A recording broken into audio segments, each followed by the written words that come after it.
हमारे planet earth पर total 3040 अरब पेड़ मौजूद हैं और आपको ये बात जानकर हैरत होगी कि हर साल इनमें से 1% पेड़ दुनिया का सबसे बड़ा फर्नीचर ब्रांड आइकिया इस्तेमाल करता है। सालाना 30 अरब और हर गुजरते सेकंड 963 पेड़ आइकिया के फर्नीचर में इस्तेमाल होते हैं।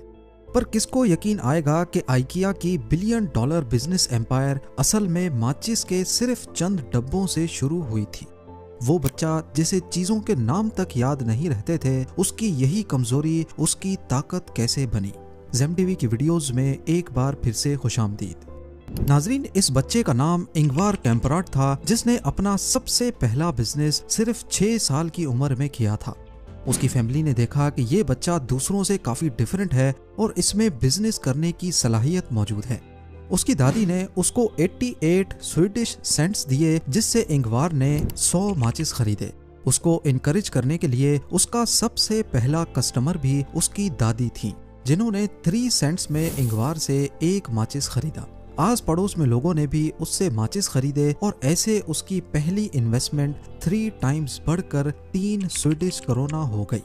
ये ज्यादा तो नहीं था, लेकिन इस एक्सपीरियंस ने इंगवार के अंदर चीजों को कम प्राइस में खरीदकर ज्यादा पैसों में बेचने का जुनून पैदा कर दिया। अपनी ग्रोइंग एज में जब बच्चे अपनी में ही मस्त रहते हैं, उस वक्त इंगवार ने मुख्तलिफ हाउस होल्ड आइटम्स बेचे और हर दफा अपनी इन्वेस्टमेंट डबल ट्रिपल करके वो फालतू खर्च नहीं बल्कि प्रॉफिट के पैसे वापस से इन्वेस्ट कर देता था। जब उसे स्कूल भेजा गया तो वहां पर उसमें एक अजीब बीमारी के सिम्टम्स पाए गए। डिसलेक्सिया नामी इस बीमारी में पढ़ने और याद रखने में मुश्किल होती है। पढ़ाई के अलावा इंगवार ने स्कूल में भी अपनी दुकान चमकाए रखी। वो अपने क्लास फेलोज को पेन्स, घड़ियां और बेल्ट्स जैसी चीजें सेल कर लेता था। यहाँ तक कि उसने अपनी लाइफ का सबसे पहला बड़ा प्रॉफिट स्कूल में 500 पेन्स बेचकर ही कमाया। 17 साल की एज में जब इंगवार ने अपनी ग्रेजुएशन कंप्लीट की तो उसके बाप ने उसको गिफ्ट के तौर पे एक ट्रेडिंग कंपनी रजिस्टर करने के पैसे दिए। 1943 में रजिस्टर होने वाली इस कंपनी का नाम आइकिया रखा गया। इस नाम में आई और के इंगवार कैम्पराड को जाहिर करता है, लेटर ई एमटरेट से लिया गया जो कि फैमिली फार्म का नाम था, और आखिर का ए अगुंडरट को जाहिर करता है जो कि इंगवार की विलेज का नाम था। ये बिना शॉप या ऑफिस के सिर्फ एक वर्चुअल ट्रेडिंग कंपनी थी, जिसका ज्यादातर फोकस डिलीवरी पे होता था। इसमें इंगवार वही आइटम्स बेचने लगा जो वो बचपन से बेचता आया था। सिर्फ छोटा सा एक खोखे नुमा शेड था जिसमें वो ऑर्डर्स को पैक करता था, लेकिन कौन जानता था कि छोटे खोखे से शुरू होने वाला बिजनेस एक दिन $1 बिलियन एम्पायर बनेगा। आइकिया के शुरुआती दिनों में इंगवार ने पेन्स, वॉलेट्स और मुख्तलिफ आइटम्स इंपोर्ट करके बेचना शुरू किए। 17 साल की एज में उसका काम सही चल रहा था, लेकिन ये जितने भी प्रोडक्ट्स थे वो दूसरे फिजिकल स्टोर्स में भी अवेलेबल थे। यानी मेल ऑर्डर पर उनको कोई सिर्फ तभी खरीदेगा जब या तो उसकी प्राइस कम हो या फिर कोई नया प्रोडक्ट हो। इस चीज का सॉल्यूशन निकालने के लिए उसने मार्केट रिसर्च करना शुरू कर दी। उन प्रोडक्ट्स की लिस्ट निकाली जो मैन्युफैक्चर तो कम प्राइस में होते हैं पर सेल ज्यादा प्राइस में। उसको ये समझ नहीं आ रहा था कि जब एक पेन 1 स्वीडिश सेंट में मैन्युफैक्चर होती है तो उसको ग्रोसरी स्टोर वाले 10 सेंट्स में क्यों बेचते हैं। जिस उम्र में लड़के आजाद रहना चाहते थे, उसी एज में इंगवार डीप मार्केट रिसर्च में लगा हुआ था। उसने नतीजा निकाला कि प्रोडक्ट्स फैक्ट्री में तो कम प्राइस में मैन्युफैक्चर होते हैं, लेकिन मसला असल में डिस्ट्रीब्यूशन की एंड पे था। फैक्ट्री से प्रोडक्ट ग्रोसरी स्टोर तक आने में महंगी हो जाती है। मार्केट कंपटीशन में इंगवार को कामयाबी मिलने का एक ही सॉल्यूशन था कि डिस्ट्रीब्यूशन और ट्रांसपोर्ट में पैसा बचाया जाए, जिसमें काफी ज्यादा प्लानिंग और मेहनत लगती है। अभी तक उसने अपने कैटलॉग में फर्नीचर शामिल नहीं किए थे, लेकिन 1948 में वर्ल्ड वॉर 2 के बाद स्वीडिश गवर्नमेंट ने बहुत सारे नए घर बनाना शुरू कर दिए। इन नए घरों को फर्निश करने के लिए सस्ते फर्नीचर की डिमांड भी बढ़ गई। ये इंगवार के लिए अपने प्रोडक्ट कैटलॉग में फर्नीचर शामिल करने का बेहतरीन मौका था। आहिस्ता आहिस्ता उसकी फर्नीचर की सेल्स ने दूसरे प्रोडक्ट्स को पीछे छोड़ दिया। वो लोकल मैन्युफैक्चरर्स से ही सस्ता फर्नीचर खरीद कर प्रॉफिट रख कर बेचने लगा। जैसा कि आप जानते हैं कि इंगवार को डायस्लेक्सिया नाम की बीमारी थी, वो फर्नीचर के कोड्स याद नहीं रख सकता था, तो उसने अपने कैटलॉग में इनको सिंपल नाम दिए जो ऑर्डर आते वक्त उसको याद रह सके। जब प्रोडक्ट कैटलॉग में हर प्रोडक्ट के साथ कोड नहीं बल्कि एक यूनिक और अट्रैक्टिव नाम लिखा होता तो लोगों को ऑर्डर करने में भी आसानी होती।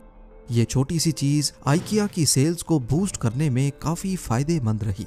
इतनी सारी कंपनीज में ऑर्डर हासिल करने का एक ही तरीका था कि हर कोई एक दूसरे से कम प्राइस ऑफर करे, लेकिन प्राइस कम करने का मतलब था कि क्वालिटी कॉम्प्रोमाइज होगी, और ऐसा काफी कंपनीज कर भी रही थी, जिनकी वजह से सारी मेल ऑर्डर कंपनीज का नाम खराब होने लगा। ये वो वक्त था जब इंगवार ने आइकिया का सबसे पहला स्टोर खोलने का इरादा किया, जिसमें वो फर्नीचर को फिजिकली डिस्प्ले करने वाला था। इससे डिलीवरी का खर्चा काफी हद तक कम हो जाएगा, क्योंकि लोग अब डायरेक्टली उसके स्टोर में आकर फर्नीचर खरीद सकेंगे। दूसरा ये कि जिन लोगों को मेल ऑर्डर की क्वालिटी पे भरोसा नहीं था, वो अब डायरेक्टली शॉप पे आकर तसल्ली करके फर्नीचर खरीद सकेंगे। मार्केटिंग के तौर पे इंगवार ने कस्टमर्स को फ्री स्वीडिश बन्स देने का फैसला भी किया। 1953 में जब आइकिया के सबसे पहले स्टोर की लॉन्च हुई तो इसमें उम्मीद से भी ज्यादा रश लग गया। 1000 के करीब लोगों ने स्टोर के बाहर लाइन लगा ली, क्योंकि स्वीडिश सरकार की तरफ से दिए गए घरों को फर्निश करना सबकी जरूरत बन चुका था। इंगवार की ये स्ट्रेटेजी काम कर रही थी। वो लोगों को कैटलॉग तो मेल करता ही था, लेकिन फिजिकल स्टोर की वजह से कस्टमर्स डायरेक्टली शॉप पर आ जाते थे। ये पहली मेल ऑर्डर कंपनी थी जिसने अपना फिजिकल स्टोर भी बनाया। इंगवार ने अपने स्टोर के साथ एक पूल भी बनवा लिया, जिससे आइकिया अब टाउन में एक टूरिस्ट स्पॉट बन गया। लोग आउटिंग करने निकलते थे और साथ साथ कुछ खरीद भी लेते थे। आइकिया तेजी से कामयाबी की सीढ़ियां पार करता जा रहा था, पर इंगवार को ये मालूम नहीं था कि दूसरे रिटेल फर्नीचर स्टोर्स अब उसके रास्ते में बड़ी रुकावट बनने वाले हैं।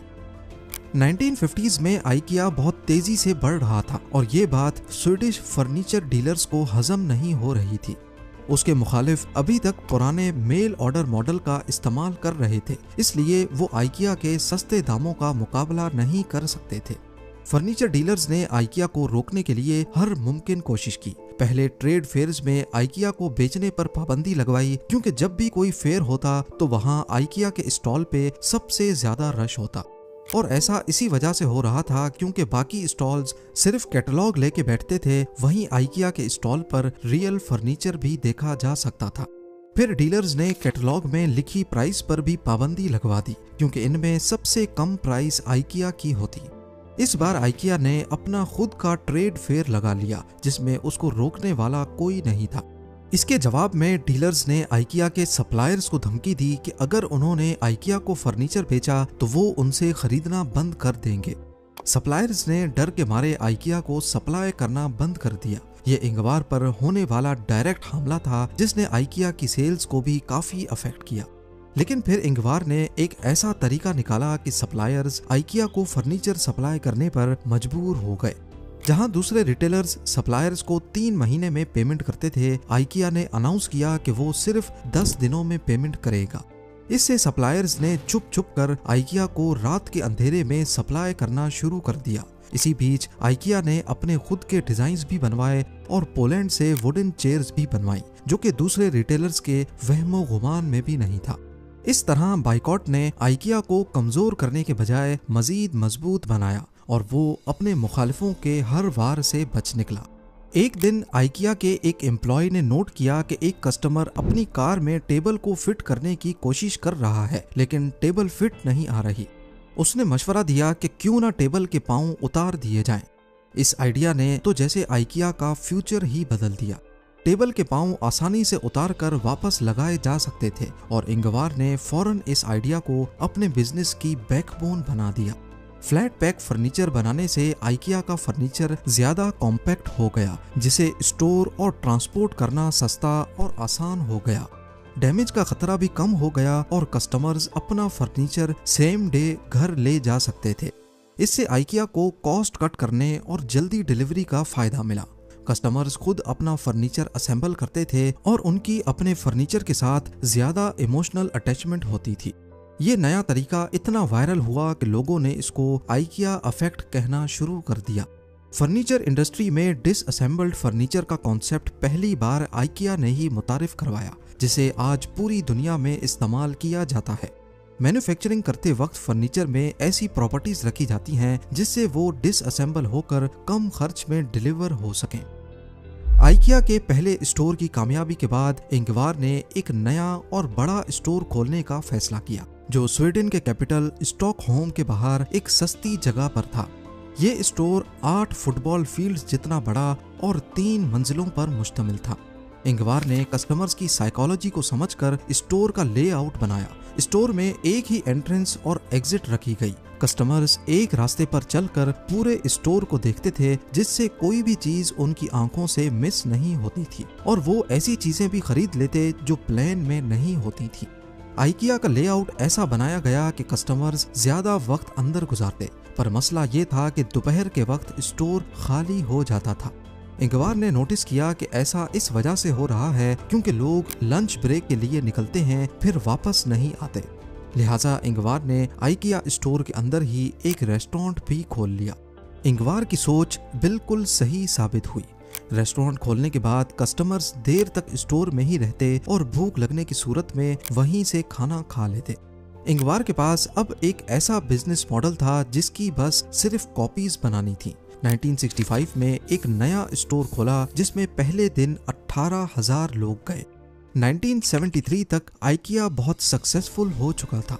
अब इंगवार चाहता था कि आइकिया का नाम उसके बाद भी जिंदा रहे। इसके लिए उसने एक खास प्लान बनाया, एक ऐसा प्लान जो उस पर चोरी का इल्जाम लगाने वाला था। जी हाँ, इंगवार का ख्वाब था कि उसके बच्चे आइकिया का बिजनेस विरासत में लें, लेकिन स्वीडन में इनहेरिटेंस टैक्सेस बहुत ज्यादा थे। स्वीडन में पहले विरासत में मिलने वाली जायदाद पर बहुत ज्यादा टैक्स होता था। इस प्रॉब्लम को हल करने के लिए इंगवार ने दुनिया भर के लॉयर्स हायर किए और उनका मिशन था आइकिया को टैक्सेस से बचाना। 7 सालों तक लॉयर्स ने टैक्स हेवेंस में शेल कंपनीज, फाउंडेशंस और ट्रस्ट बनाए। आखिर में आइकिया का कॉर्पोरेट स्ट्रक्चर इतना मुश्किल बन गया कि उस पर टैक्सेस लगाना नामुमकिन हो चुका था। इंगवार की इसी हरकत की वजह से आइकिया पर टैक्स चोरी का इल्जाम भी लगने लगा। और जैसा कि दुनिया का कानून है कि तरक्की करने वाले की टांगें सभी खींचते हैं, 1980s में आइकिया पर एक और इल्जाम भी लगा था। ईस्ट जर्मनी में कुछ फैक्ट्रीज थीं जहां बनने वाला फर्नीचर आइकिया में जाता था, लेकिन उनमें से चंद कंपनीज में कैदियों से जबरदस्ती काम करवाया जाता था, जिसका कसूरवार लोगों ने आइकिया को ठहराना शुरू कर दिया। बाद में जब ये इल्जाम साबित हो गया तो आइकिया की मैनेजमेंट ने एक पब्लिक अपॉलजी लिखकर लोगों से माफी भी मांगी। 1990s में आइकिया के 70 से ज्यादा नए स्टोर्स खोले गए और 2008 में आइकिया दुनिया की सबसे बड़ी फर्नीचर कंपनी बन गई। 2018 में इंगवार कैम्प्राड 91 ईयर्स की एज में दुनिया को छोड़ गए। आज दुनिया भर में आइकिया के 473 स्टोर्स हैं और हर साल 2000 से ज्यादा नए प्रोडक्ट्स लॉन्च होते हैं। इन प्रोडक्ट्स की खास बात यह है कि आज भी हर प्रोडक्ट को स्वीडिश वर्ड्स दिए जाते हैं, जिसकी शुरुआत इंगवार कैम्प्राड ने अपनी डायस्लेक्सिया की बीमारी की वजह से की थी। उम्मीद है जेम टीवी की ये वीडियो भी आप लोग भरपूर लाइक और शेयर करेंगे। आप लोगों के प्यार भरे कमेंट्स का बेहद शुक्रिया। मिलते हैं अगली शानदार वीडियो में।